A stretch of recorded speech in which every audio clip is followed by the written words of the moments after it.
Good morning. Welcome to the Serene Disciple Project at Egret Isle Farm. If you're not familiar with the way the Serene Disciple Project works, well, these videos alternate between the deck, representing personal devotion, the shop, representing creative endeavor, the kitchen, representing radical hospitality, and the porch, representing spiritual conversation and friendship.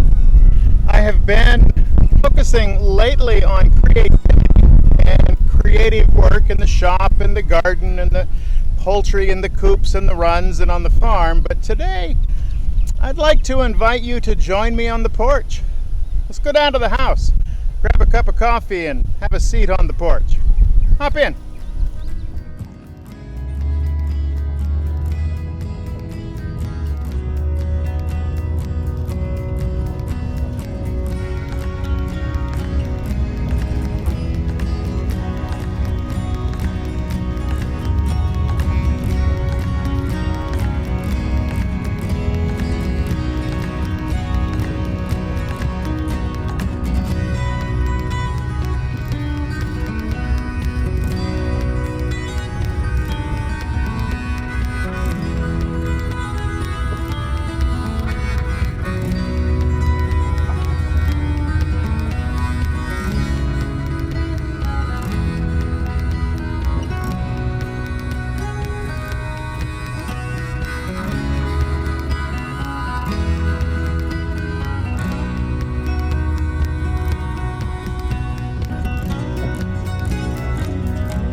Thanks for coming over. You know, something's been on my mind these days, and I find myself worrying about it more and its effects on the various communities that I'm part of. Now, what I'm talking about, of course, has always been part of the human community, but seems to be spreading like a virus, like another kind of pandemic. And I feel its effects too sometimes, like a miasma of dread and anger and suspicion that comes over me. And I start to feel that my political tribe, and only my political tribe, is right. That we are the only right and rational people left, and that the rest of the world has been overtaken by... Let me put it this way. Have you ever heard of Plato, Aristotle, Socrates? Yes? Morons. Morons! And then I seem driven to pass along the most ridiculous things via email and social media. Oh, I knew it. Wait till I post this. No way. That must be real. It's on the internet. Uh-huh. Okay, this is going on Facebook. And then I come to my senses. In a moment of clarity, I realize that I've been watching too many network news shows, and I realize that I have become a carrier of that parasite and might have passed it on along with its divisive poison. Now, this is not a new thing, of course. You know, little in life is. The Apostle Paul talked about those who, if I could paraphrase a bit, worm their way into households, taking advantage of the guilty and fears of weak people to spread rumors and gossip and lies. Paul talks about people who have nothing better to do than to go from house to house, moving those same rumors and tasty bits of gossip and disinformation along. And the recipients of these attentions can be taken captive. In J.R.R. Tolkien's Lord of the Rings, it looked like this. My lord, Gandalf the Grey is coming.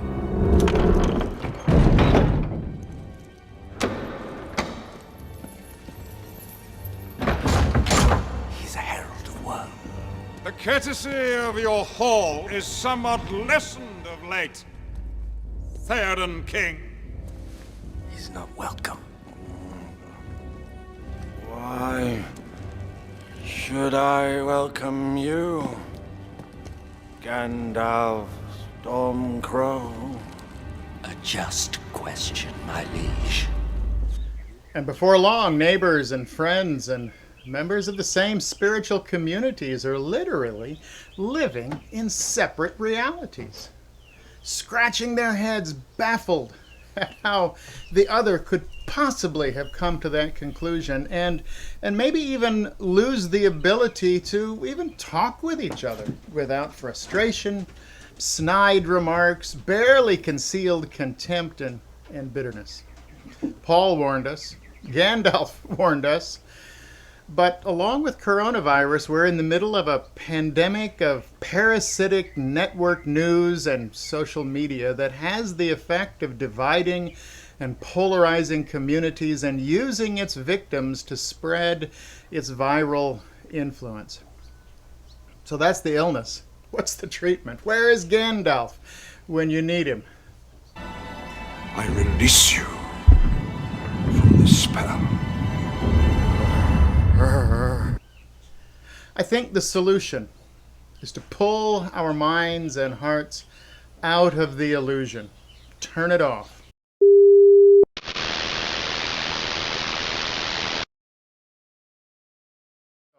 Log off. Delete it if you have to. And then wake up.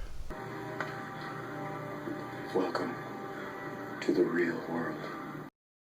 When overrun by fears and worries, Jesus advises us to look at nature, to look at the birds of the air, to look at the flowers of the field. I stood this morning and watched the young chickens running around for a good 10 minutes. Stood and watched the way the morning breeze ruffled the tall grass. Listened to the gentle conversations of the chickens and the turkeys.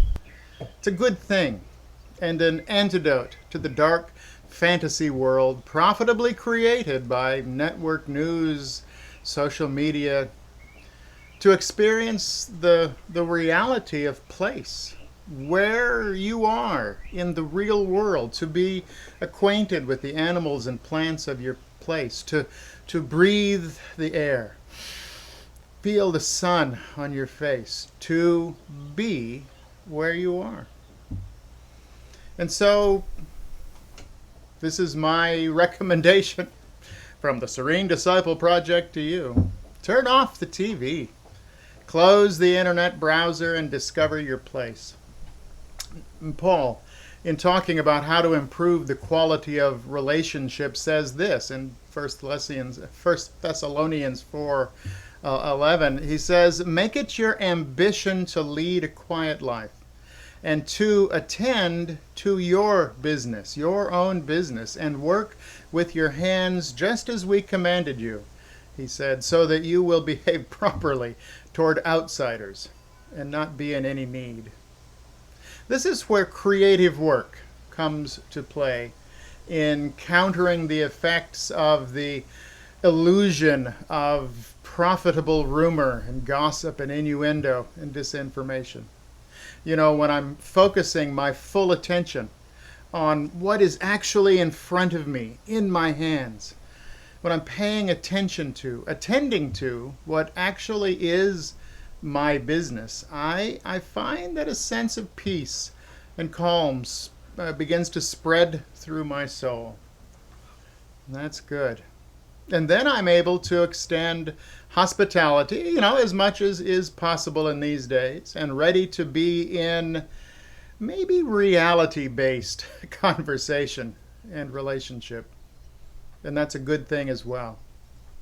So maybe we are past due for some time spent disconnected from the information grid and connected to the physical realities of place and of the people who live there with us. Whatever their political orientation, whatever their position on all of those things that don't have much to do with this place and this time. Maybe it's time to come back to reality and love each other. Well, something to think about.